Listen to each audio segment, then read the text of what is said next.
Welcome to GBQ TV, hosted by the PGA. I'm your host, Sarah Stirk. Part of Golf Business Quarterly, the new digital home of golf business, we're bringing you in-depth interviews and analysis on the most important topics in the golf industry. It's all about helping professionals like you stay informed and ahead of the curve. Make sure to sign up for our monthly digital email at gbqdigital.com. This month, we're delighted to be joined by the PGA's Chief Executive, Robert Maxfield. Having spent 7 years at the helm of the members' organisation, Rob leads a body with more than 8,000 members in 80 different countries. When you think about golf, and golf clubs in particular, you think about the PGA Professional. Rob, great to see you. Good to see you. Thanks for your time. Let's kick off, we've got a lot to get through, but how would you say you look back at your tenure so far as Chief Executive? Gosh, it's 7, how many years now? 7. I started in 2017 as Chief Executive. I worked at the PGA since 2006. It seems a long, it doesn't seem like a long time ago, but it is. But I think the one thing that I recognised in the lead up to becoming Chief Exec was the importance of focusing on our membership. That's the reason we exist. And I'm a great believer, I've worked in business prior to working at the PGA, in making things simple. And I think the simple thing about most businesses is you have to be really clear on who you're serving and who you are there to support. And for me, it was always about the members. So in many ways, it was quite easy for me coming in. We set a mission, a vision, and the vision is to improve the personal and professional lives of our members. And that's everything that we do has to come back to that purpose. So in some ways, that's the simple side of what we do. It becomes more complicated because we've got so many different diverse members working in so many different roles, 50 different roles, I think, 8,000 members, 50 different roles in 80 countries around the world. That's where it becomes challenging. But I think I think it's for others to judge, I suppose. But I think the thing that I would hope I've achieved thus far is to focus the team, the staff, the 120, 130 people that we've got, on our membership, and it's on that statement, improving the personal and professional lives of members. So as a result of that, communications improved. We've got a better education program. We've got better support for members. If members fall into difficult times, we can help and support them. So that's probably the thing that I would hope that people would recognise that myself and the rest of the team have achieved. Touched on it slightly, but I also find it interesting, people at the sort of the higher end of business, your leadership style, how would you describe that? I think you've got to be. I think we are as I would describe it, my background is hotels and it's a hospitality business, and I think some businesses go wrong where it becomes more about money than about serving your customer. And I'm I like to think anyway, I'm a hospitable person, and to me it's about having empathy with the people that you serve. And I think it does start from the top. I think if the person at the top has got empathy and the genuine need and desire to support those that they serve, I think it does move through the organisation. And so I would hope, I think we are in the hospitality business, we're in the entertainment business as well, we're there to support our members, but I think being very, very empathetic to people that are at the heart of the game. And PGA Professionals, I think anybody that's been in a golf club, the first person that they would contact when they go to that golf club is a PGA Professional. These are people in the front line, and our job is absolutely to support them in the best way we can. What are some of the big goals and achievements you would still like to ensure that you fulfil over the coming years?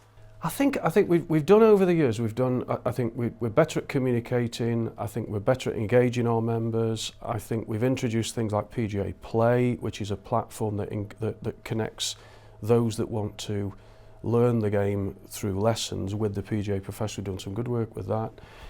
We've got now a great continual professional development platform, which allows our members to go onto a platform to learn all sorts of skills, how to write a business plan, how to coach better, how to do all of these things. And in many ways, we've got a few ideas on some other things to do. Recruitment, our members in terms of recruitment. I think recruitment is an opportunity for us I think we could be better at recruitment, better at engaging with facilities that want the right people, engage with then the people that have the right skills to support businesses and golf clubs. So I think we could do more in that area. But I think it's just building on what we've got. As I say, it's so easy, I think, for a business to all of a sudden think we've achieved what we need to achieve, let's just go off and do something random. I don't think that's where businesses succeed. I think it's just about building on your core, which for us is about the members, and just doing it better and better and better.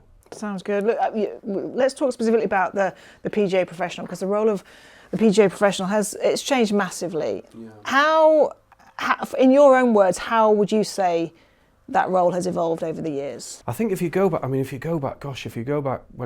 we were first formed in 1901, our members made golf balls, then they made golf clubs. Then all of a sudden they start working in the clubs. In recent years, I think most facilities, in fact 90 high percentage of facilities have a head professional. The role of the head professional's changed, where I think the clubs have recognised the skills of the head professional. So rather than just doing the retailing and a bit of coaching, they're now looking after the junior section. They're now encouraged to bring more members into the club.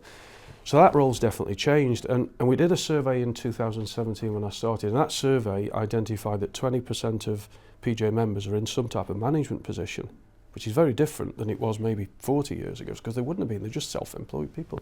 So that's definitely changed. We're just about to do another survey. I would not be surprised if a higher proportion aren't now in management, and that's what we're beginning to see. I think COVID, and no doubt we'll talk about COVID, but COVID I think has completely changed our game. I think the golf clubs have recognised they need to operate as more professional businesses rather than just using volunteers, and the volunteers are absolutely at the heart of golf club life.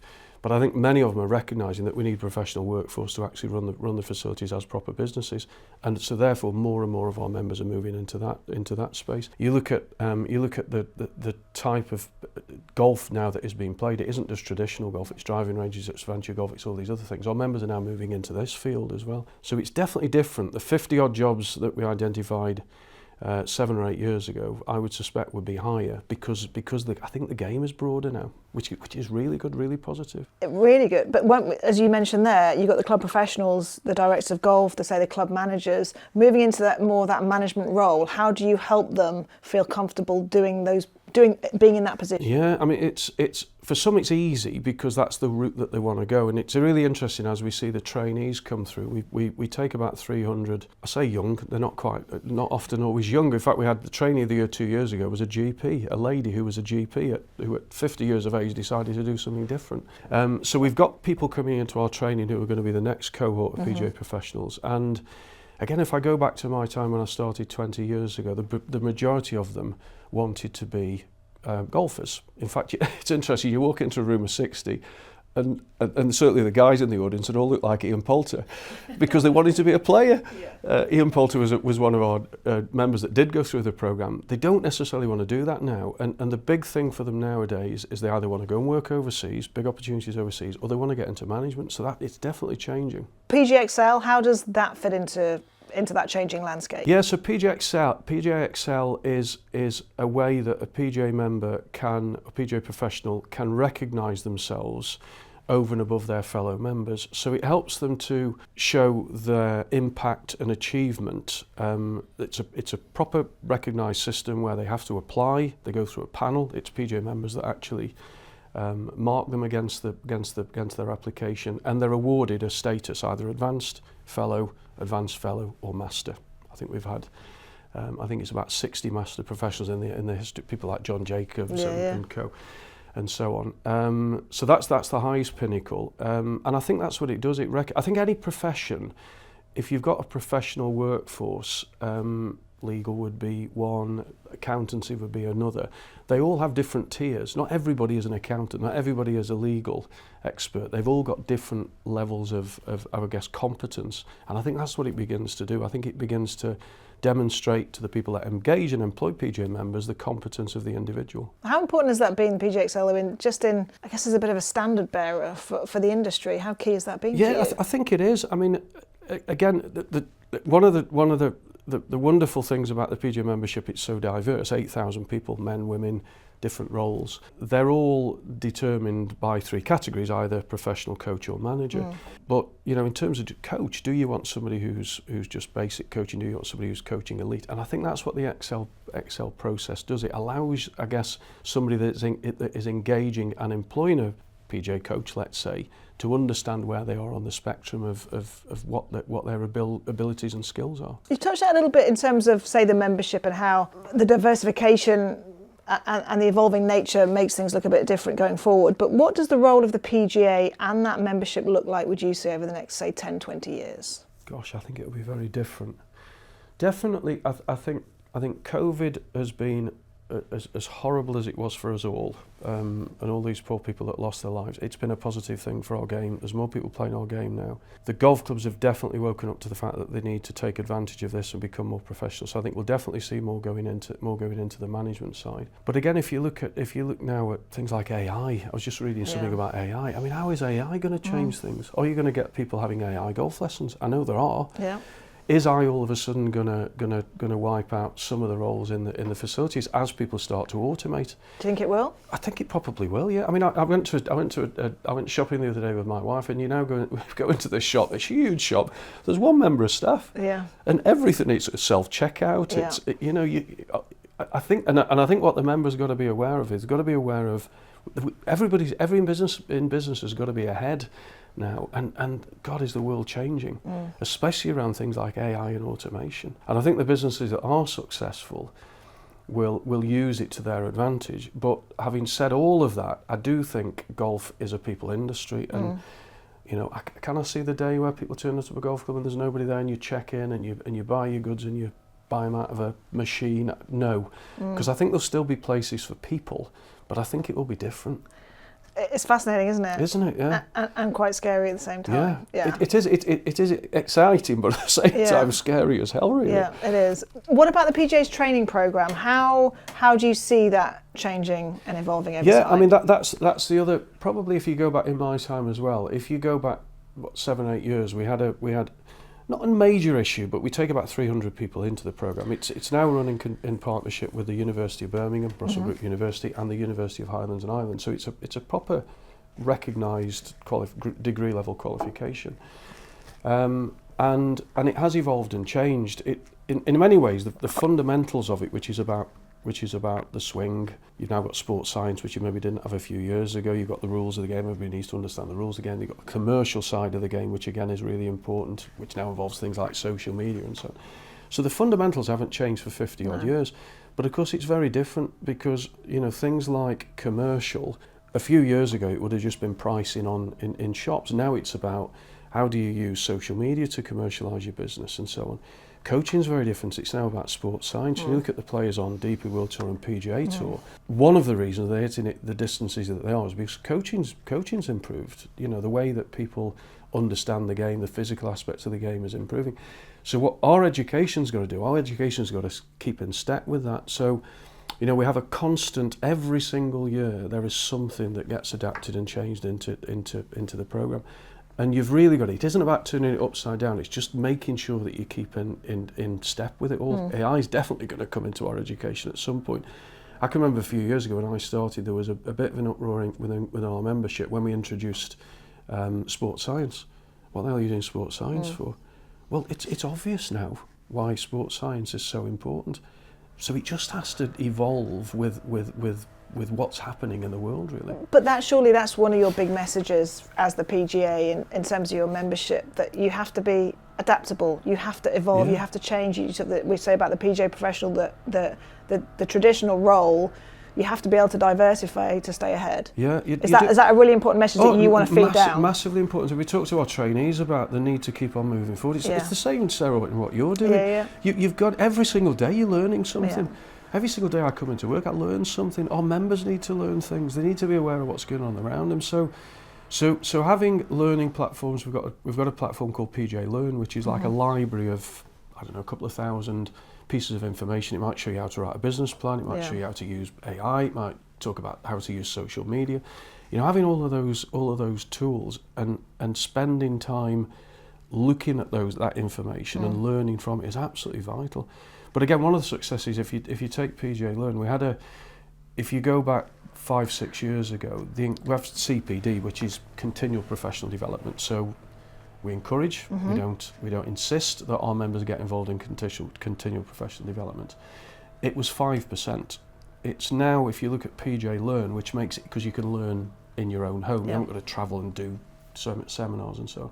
It's now over 65%. Wow. So you've got 65% of the members who are engaged in some type of learning. So it was 5. It's now 65. Amazing. Yeah. And it's because you deliver it in a slightly different way, but it just shows the appetite for people learning. But in anything that you're doing, no matter doing what I'm doing what you're doing, if you're not learning every day, you're certainly going backwards, aren't you? 100%, yeah. Let's talk about coaching specifically, just the value of coaching in terms of obviously enabling players to get better, but talk specifically about PGA play and how that's also changing the landscape. Yeah. I think I've got a couple of kids who both play golf. My daughter plays a little bit. My lad has absolutely got the bug. And I tell you what, it's not until you got a very I've got all that young to come. lad, you've got all that to come. But I tell you what, it's a bloody difficult game. It is a really, really difficult game. Yeah. And I think that's the thing that has hit home to me, certainly with my boy playing golf, how difficult the game is. So I think, would you go skiing and not have a skiing lesson? I certainly wouldn't. Would you start a difficult game like golf, a very difficult game like golf, and not have a lesson? Well, you would certainly have a lesson. So I think people having lessons, you go to places like Germany, and more people have lessons in Germany than anywhere. We've had a tendency in the UK where a smaller proportion would have lessons. So what we tried to do with PGA Learn, we did some research on this, and there are something like 100,000 searches on Google for golf lessons. So you've got individuals who are searching for golf lessons, and there's no real platform that connects the person searching for a golf lesson with a PGA professional. So we set up PGA Play to really sort of, I guess connect that individual with a golf pro. And we've had, I think in the past 6 months, 300,000 searches for golf lessons. The really interesting thing is that 30% of them are female. 83% of them are new to golf. So again, it's just helping that connection. And we all know how difficult it is, and how difficult it is to get into this game. If you've not got parents who play or grandparents that play, it's really difficult. So in many, many ways, the golf professional, PGA professional, is the person that then becomes the connector. And I think that's really important. And do you think, obviously because I'm in the game, I'm well aware of the structure and how it all operates, but do you think in the past that not having, we know that PGA pros are typically the first port of call, but as a non-golfer, do you think PGA Play now, it's a PR and promotion for that says, right, if you want to play golf, come to me and I will help you do that? Definitely, because I think without that, I did at my golf club in Stoke, you had up until a few years ago, they had a sign members only on the gate. So how does an individual, out of those 83% of people who are new to golf, how does that individual find a way to play golf? It's really difficult. So having the connection, I think then bridges the gap. I think it then connects the individual with getting into playing the game. What's been the reaction to it in the golfing industry? Really positive. I mean, we've had the people who, I think of the people that inquired about a golf lesson, something like 90% of them booked a golf lesson. So the platform works, because you get lots of technology where the platform doesn't work, and we get frustrated with that. So the platform definitely works. So the consumer's very satisfied. The PGA members love it because, of course, we're sending business to them. And again, you go back to this. Our job is improving the personal and professional lives of members. Giving our members business absolutely ticks all the boxes. So it's an absolute no-brainer, but really positive it's been from both PGA members and the public. Just a little word about the image of golf. Do you see it changing in a positive manner, that it is now seen as a more inclusive game? Yeah, I think so. I think it's still got a long way. I think it depends.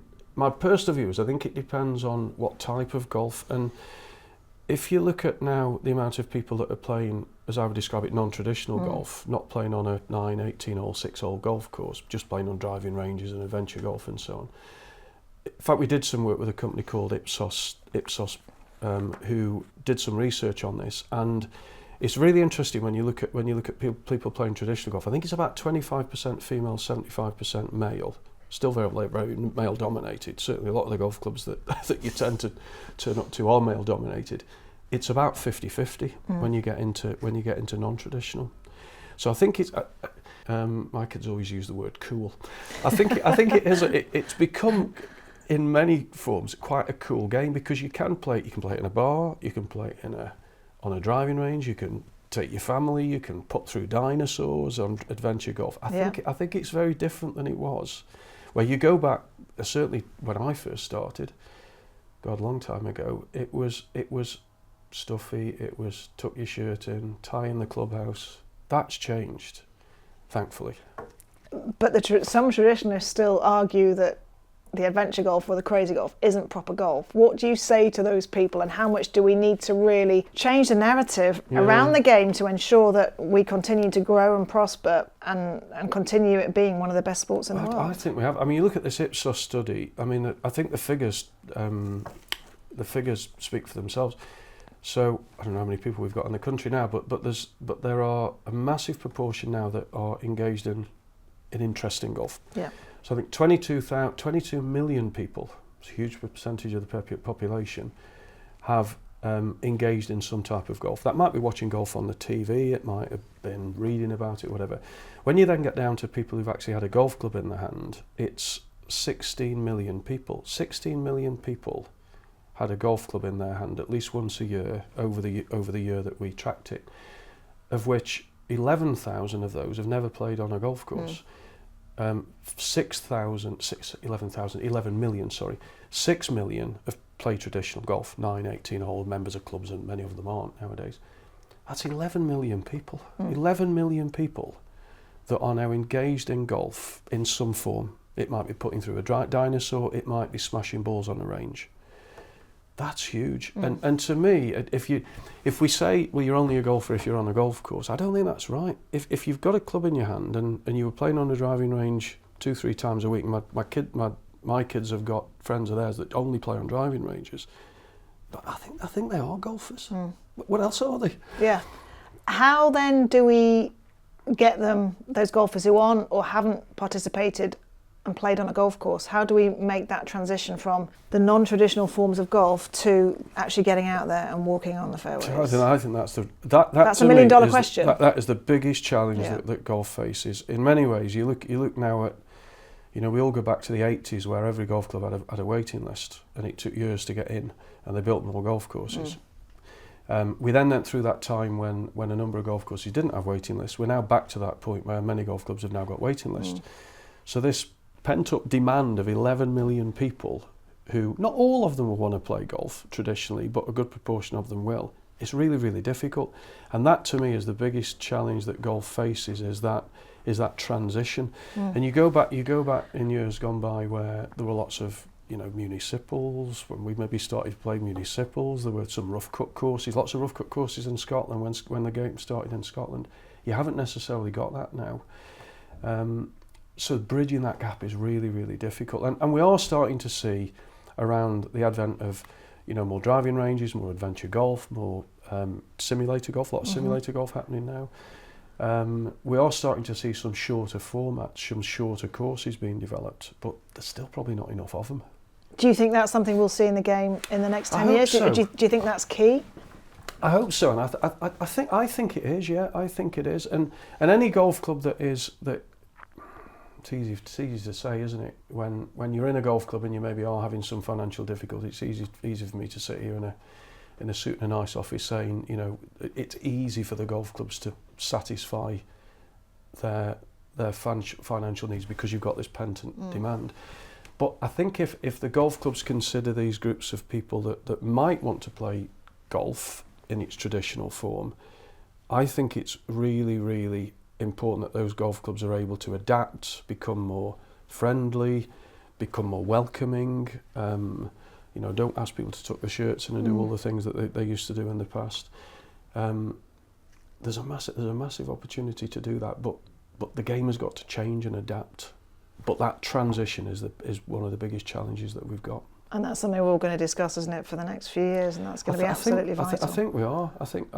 It is absolutely vital. And I don't know what the answer is. But it's a great problem to have. The fact that we've got so many of these people here that would probably want to play traditional golf, but probably haven't got that opportunity at the moment. I know you mentioned it, the shorter forms, the sort of 6-9 holes. I'd love to see more 6-hole golf courses in this country. I would. Yeah. I'd love to see more driving ranges. Yeah. Do you think again we'll see a proliferation? I think we will. Yeah. I mean, you've started to see. I mean, there's if you look at simulator golf, you look at par 3 golf, you look at there's 1,000 adventure golfs now in the UK and Ireland. It's a huge amount. That's happened because there is a demand. There is the demand there. I drive past the Trafford Centre. and it's mobbed. There are thousands of people. I can see them queuing to get on. There's a demand there, and I think with a demand in any type of business or industry, more facilities spring up. So I think we will. And of course, the other issue you got as well is, you face it, I face it, time. Has everybody got 5 hours to spend on a golf course? Probably not. So having these shorter courses where you can go out with your family and it's maybe not as intimidating, I think is vital. So I think they will spring up. We hope so. What about the PGA members? How will they be impacted by this? And in terms of the PGA Pro, is a lot of it, do you feel, about some of the messaging, just the way they talk to the golfers who are coming to them? Yeah, I think it is. We're definitely seeing members. There's a driving range very close to me that's operated and managed by 6 PGA professionals. So they're definitely diversifying in. And I think what we've starting to do in our training program, it isn't just about swing, grip, stance, posture. It's about how do you deal with the public, how do you welcome people, how do you make people feel engaged in our game. I think having those, as I would describe it, softer skills, I think is absolutely vital. And that's where I think as our training program evolves and as our members evolve, I think that becomes really, really vital, because they're at the front line, PGA members. You've touched on it, COVID. Are we now sort of almost coming to the end of that COVID boom? How do we still make sure that we're maximising on golf's popularity? Yeah, you look at various statistics. I think roundage was down at the start of the year, but that's maybe down to the weather. That was. I still believe it's still on that wave. These facilities are springing up all the time. Keep talking about a lot of non-traditional golf, but I think it's just so important to us. I don't think it's stopped. I think it will continue, and I think it's one of those games. It's, as we know, it's addictive. Once you get it, you have absolutely got it. And I go to a driving range close to me at Keele in Stoke, and I'm amazed. You have 4 or 5 people in a bay. They're swinging, they're missing the ball, they're smashing it miles, they're looking at the shot tracer, they've hit it 300, and I can see it, it's an addictive thing. I look at some of them and think, why do you carry on, because you keep missing it, but they do, and I think that's the beauty of our game, and I don't think that'll stop. I think with more people playing it and more people involved in it, I think it's that growing snowball. I think it will keep growing. Because I think for many people it was a chance almost to stop, to slow down, but having the capability to be outside in the fresh air, we got a lot of new people who maybe haven't played for a few years, a lot of new intakes into the game, and seeing the benefits. The health side of things as well, how important is that from, again, a messaging point of view, from what you do personally and with the PGA, that the health physical benefits, but also the mental benefits? I think it's vital. The RNA did a wonderful study a few years ago on the health benefits of golf, and it was predominantly around walking. I can't remember the exact statistics, but it was if you play golf, let's say 3 times a week, and you walk however many, we all know how many steps we do, 15, 16, 17,000 steps in a round of golf. Even if you're in a cart, you're doing more than 10,000.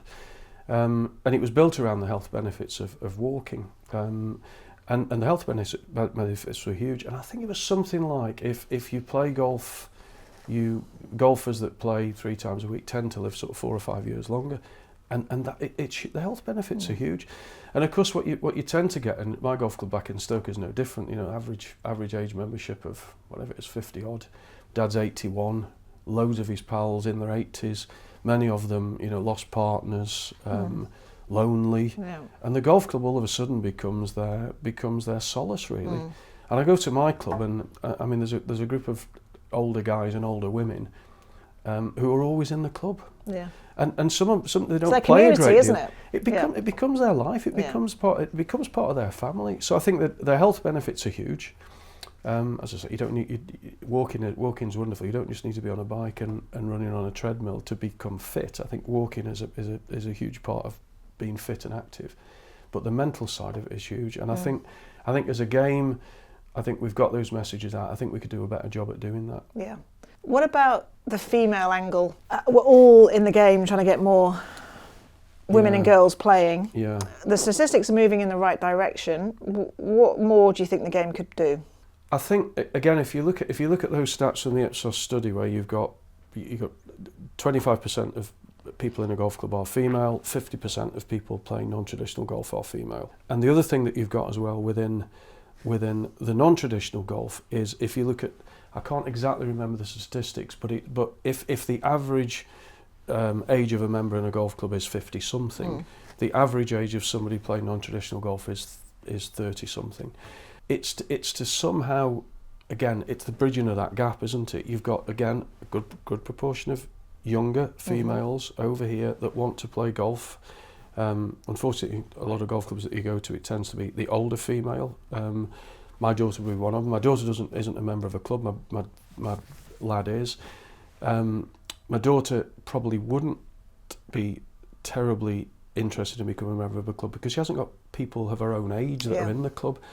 So I think it's somehow getting those younger females to become club members, but welcomed into club life, and that is a challenge, I think, especially when you've got golf clubs that are full. Yeah. So where we go with it, I don't know. Families, I think families will, if we can encourage more families to get involved, maybe that will satisfy, some of the challenges that we've got, but it's bridging that gap. It's the biggest issue that we've got. Yeah, but a lot of it also is just that welcoming nature. I come back to the PR, the promotion, the social media element from a golf club.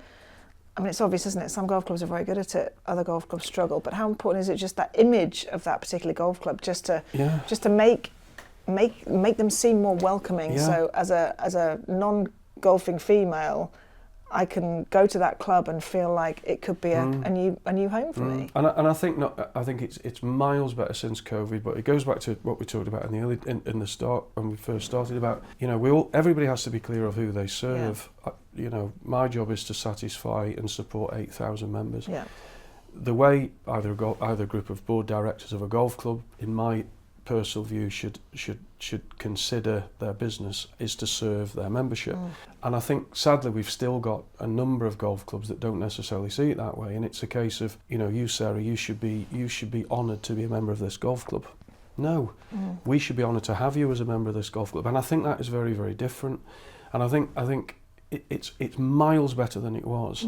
But I think the golf clubs have got to see as their purpose and role in life is to engage and support their members. And part in society nowadays of engaging and supporting groups of people is you've got to have diversity. You can't just have a group of guys over here or a group of females. You've got to have diversity. And the businesses, I think, that are doing very, very well, the golf clubs that are doing very well have got that. They've got families. It isn't just about blokes and women. It's about families. Yeah. So it has to start with the golf clubs. From a personal perspective as well, looking at sort of the initiatives that we've discussed in this interview, the image of the PGA's massively changed. How proud are you of that and the part you are playing in the golfing world? Yeah, I mean, I'm really proud. I get quite emotional if you're not careful. But we've got 8,000 members who are, absolute leaders in the game. I mean, you look at you look at the coaches. You travel and go to DP World Tour events, Sarah, and events, majors, and goodness knows what. A massive proportion of our members are working on the ranges. They're coaching the best players in the world. We've now got members who are managing facilities. We've got members who are. I go to. There isn't a golf club you will turn up at where, and I don't play as much as I would like to play, but every single golf club I turn up at, I see the PGA Professional. The first person I see is the PGA Professional, and I think that I think we're lucky in an industry where we have a professional workforce. There are lots of sports. I'm not going to name them. We probably figure out what they are, but there's lots of sports that have mass participation that do not necessarily have a professional workforce. We've got the most professional workforce. I mean, it's the quality of our education, the quality of our membership is outstanding. The quality of our members are outstanding, and I think we have an industry that should be grateful and really proud that we've got those people. And I, being the person that, for the time I'm doing this job, lead this organisation, are immensely proud of the work that they do. Yeah, 100%. Rob, just talk to me a little bit about the role of the PGA Pro. Obviously, it's changing. How does a PGA Pro who maybe hasn't had management experience, how do they look to diversify into that area for the betterment of their career? Yeah, so this is an area I think that's going to be huge for the PGA member. The traditional role of the club professional is definitely changing. We've seen over the years where you're getting roles blended. So you're getting the club identify that they can't manage their facility with the volunteer workforce any longer, therefore they need a professional person to manage the facility, which is absolutely the right thing to do. I can't believe any business would operate solely with volunteers. Volunteers are really important in golf clubs. And I think that's a massive opportunity for the PGA member to move into management. Sometimes there's an opportunity to blend. So there's an opportunity for maybe, and we've got lots of this happening where the skill of the traditional club professional, the individual, can adapt and change to also manage the facility as well. I think that works really, really well. I think many of our members will move into that management position. We've seen a few occasions where the club professional, whether maybe the golf club take on board the retail of the facility, doesn't always work. Majority of the time doesn't work, but where it does work best is where you've got a PGA professional in the role of the manager, because they have an appreciation for retail. So I think the management side of it is huge for the PGA member, and that's where we are in the process of rolling out more management support. That's probably, if I look at the education and development of our members and the additional skills that are going to be probably required over the next few years, I would say that the vast majority of our efforts are going to be put into management, and getting the members prepared, getting them educated, writing business plans, managing people, managing finance, and all of those other things are important when you become a manager. That's where I would like to see the PGA a lot more focused and offering that level of support to members, PGA members. How does the PGA work with other golfing stakeholders? Golf is really, really complicated. More complicated, I think, than a lot of other sports, where, you know, we've talked a lot about with a professional workforce.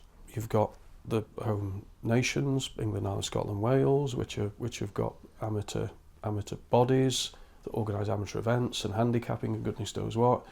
In the UK and around the world, you've got the RNA and USGA that govern the rules. You then got the tours, you've then got satellite tours, and it is a very, very complex environment. And people are, I think the consumer sometimes is confused. Do they engage with the bodies all the time? Possibly not. I get confused. I get letters about the PGA Tours events in America and congratulating us on running a wonderful Phoenix Open. Because everybody gets confused what PGA is. Yeah. But to us, PGA is the workforce. Yeah. And so it is a challenge sometimes. I spend a disproportionate amount of my time managing relationships with different bodies. It's just part of my job. I'm very, very much a believer in people sticking to their lane, and for us, for me, it's really, really clear. We support and develop a professional workforce. That professional workforce manage facilities, they deliver lessons, they deliver junior lessons, elite, whatever it may be. You've got organisations like the Golf Foundation that have wonderful junior programmes. You know, a number of years ago, as we were sat talking about, you know, should the PGA have its own junior programme? No, the Golf Foundation's got a junior programme. So it's about staying in lane.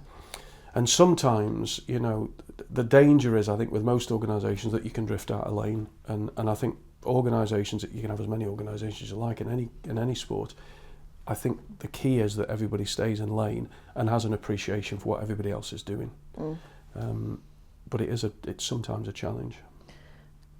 As a summary, as the game as a whole, and obviously that is a challenge, and we're all in this game and love this beautiful sport, but it's obviously in a great place right now as well. But do you think going forward, that kind of collaboration we're seeing in the professional ranks as well, that collaboration of the relevant key bodies and stakeholders is only going to improve the overall image and the way this sport operates? I think it is, yeah. And you know, you look at the tour side. I mean, it has to come together, and that's a great example where when things start to drift, how difficult things are. It's difficult for the public watching the game and so on. That's where it gets a challenge. You know, the best example of the game coming together was during COVID. You know, we needed to get the game to open. Everybody came together. I was on a call, 2-3 times a week. We did it through a guy called Craig Tracy, the MP, who chaired the All Parliamentary Party Golf Group. 3 times a week we were talking. And I tell you what, we were all joined at the hip. We all knew exactly where we wanted to get to. We focused on the goal and we got to where we wanted to get to. Golf was the first sport to open. But sadly, it took a crisis to bring everybody together. And I think finding a common purpose, and to me the common purpose is more people playing golf. I think if you locked all of these organisations in a room and said, what do you want from golf? More people playing golf, traditional or non-traditional. So everybody agrees with the same goal. The challenge sometimes is people moving out of lane, and I think the key is that everybody stays in lane. Everybody knows their bit, and for us, our bit is absolutely simple: professional workforce, not developing our own junior programs and this, that, and the other. It's a professional workforce in the game, and that's it. Just in summary, does the game feel more united still, or do you think we need to maintain that post-COVID focus a little bit? I think it does feel more united. I think everybody is seeing the benefits of more people playing golf. It definitely seems more united. We just got to keep it that way. We just got to keep really working hard on those relationships. And as I say, I probably spend a disproportionate amount of my time thinking about those relationships. But yeah, it is really important. And just a final in summary, I know we slightly touched on at the top, but for you as an organisation and for you personally over the next few years, internally, what are we going to see from the PGA? Yeah, we're gonna see us continuing to do what we do, but hopefully doing it better. As I say, we'll never ever rest on our laurels. Every single day of our lives, we talk about members and we talk about what we can do for them. So we will continue to do more and more and more and more. We're quite, as I would describe it, quite paternal with our members. So if we've got members that have got difficulties, sadly since COVID, things like mental health have become a problem. We've now got mental health services in place for members. You know, and I think what it's about adapting and changing to the needs of the member. It's always having your feet to the ground, listening to people. We're doing another big survey now, which we've not done a big one like this for 7 years. And I think it's been really clear what our members require from us, and then serving their needs. I say the interesting thing is jobs. I mean, we've got this hugely growing industry, and a membership that can I guess satisfy the professional needs of the industry. Quite often those members don't. The people that are trying to engage people don't know how to get to the right people. I think we've got the right people, and we've got to do a little bit better job, I think, with connecting the people that want to employ professional people.